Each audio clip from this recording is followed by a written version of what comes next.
बड़बड़ाती जिठानी। सिम्मी की शादी एक जॉइंट फैमिली में होती है जहां उसके पति राकेश के चाचा चाची भी साथ रहते थे। उनकी बहू मेघा सिम्मी की जिठानी लगती थी। अरे मेघा, राकेश आ गया है, उसका खाना लगा दे बेटा। हाँ माँ, बस वो चेंज कर ले, मैं खाना लगा दूंगी। सबके कमरे में जाने के बाद सिम्मी और राकेश साथ खाना खाते हैं, जिसे देखकर मेघा को जलन होने लगती है। अरे सिम्मी, हमारे घर में पति के साथ खाना खाने का रिवाज नहीं है, तुम्हें राकेश ने बताया नहीं क्या? सिम्मी मुस्कुराकर वहां से चली जाती है कि मेघा सिम्मी की सास के पास जाती है। अरे चाची जी, राकेश भैया तो सीधे हैं, कछु नहीं बोलते, कछु नहीं समझते, लेकिन आप तो सयानी है ना। अब देखिए, साथ बैठकर खाती है भैया के, कुछ झूठा मीठा उसका भैया के पेट में चला जाए तो सिम्मी को तो पाप लगेगा ना, पाप।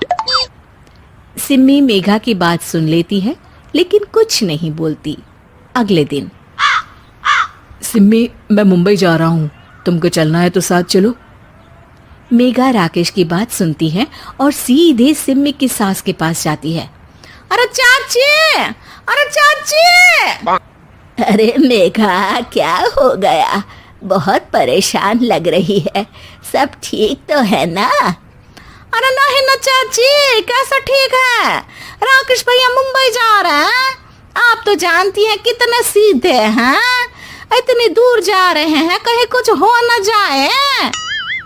अरे नहीं नहीं, मैं नहीं जाने दूंगी उसे। अरे सिम्मी, पता चला है कि राकेश मुंबई जा रहा है। ना बेटा ना, वो नहीं जा सकता। अरे माँ, उन्हें ऑफिस के काम से जाना था, लेकिन आपको तो पता है ना, उन्हीं दिनों मेरे मायके में शादी है, तो वो अपनी जगह किसी और को भेज रहे हैं। अच्छा अच्छा, तो फिर ठीक है। सिम्मी समझ जाती है कि मेघा ने सास के कान भरे हैं। वो सास से कहती है, माँ जी, लेकिन हम दोनों कुछ दिनों के लिए मसूरी जा रहे हैं। आप तो जानती हैं कि शादी के बाद हम कहीं नहीं गए। अच्छा अच्छा, ठीक है, जाओ घुमाओ। सास वहां से चली जाती है। सिम्मी अपने कमरे में कपड़े पैक कर रही होती है कि तभी मेघा आ जाती है। अरे गर्मी में सर्दी के कपड़े काहे पैक कर रही हो? सिम्मी को मेघा पर नाराजगी तो होती है, लेकिन फिर भी वो कुछ नहीं बोलती। दरअसल मैं और राकेश हनीमून के लिए मसूरी जा रहे हैं ना। का हनीमून?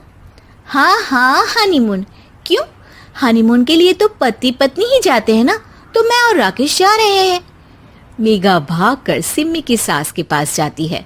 अरे चाची, सच में तुम लोगों जितना सीधा परिवार तो मैंने देखा ही नहीं है। अरे अकेले भेजोगे दोनों को?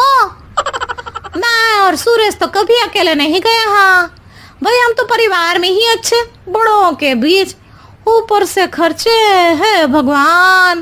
अरे चाची, पहाड़ी इलाका है, कुछ हो गया तो?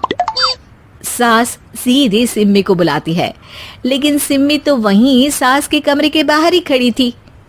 बस मेघा दीदी, आपसे यही उम्मीद थी।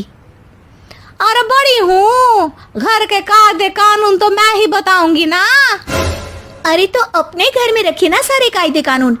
आपकी सास खुद खाना बनाती है, क्योंकि आप यहाँ आकर मेरी सास के कान भरती हैं।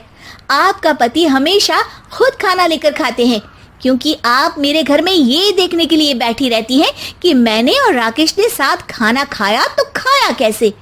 मेघा दीदी, आप अपने घर और घर वालों का ख्याल रखिए। मेरे घर में ज्यादा घुसने की जरूरत नहीं है, और हाँ, मैं अपने सास और पति को संभाल लूंगी।